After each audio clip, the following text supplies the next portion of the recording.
Hustisya ang hiling ng mga kaanak ng isang babaeng 13 taong gulang na nabuntis ng lalaking ilang beses daw nanggahasa sa kanya.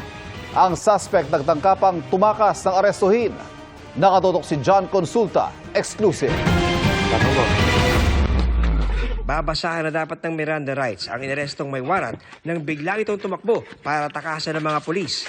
Matapos ang ilang minutong habulan, inabutan din ang suspect. Karapatan. Ikaw ay may karapatan manahimik, magsulang kubo.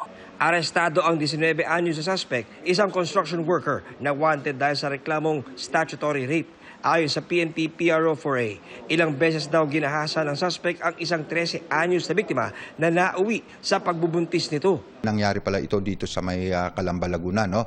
So, nung lumabas yung warrant, hinanap ng pulis natin, nahuli nila dito sa may bahay sa may Laguna. Depensa ng suspect sa reklamong isinampa sa kanya. Wala pong halong pamimilit yung ginawa po namin ng anak nila po, sir. Parehas po namin ginusto yung nangyari, sir. Sana po mapatawad po nila ako. Di naman matanggap ng ama ng biktima ang sinapit ng kanyang anak sa kamay ng suspect. Sobrang sakit, sir. Sa totoo lang, di na ako na lang po sa pagdadasal. Hirap na hirap ako sa anak ko kung paano ko may babalik yung trauma na inabot niya. Talagang gusto ko mabulok po sa kulungan yan. Paalala ng PNP sa mga magulang.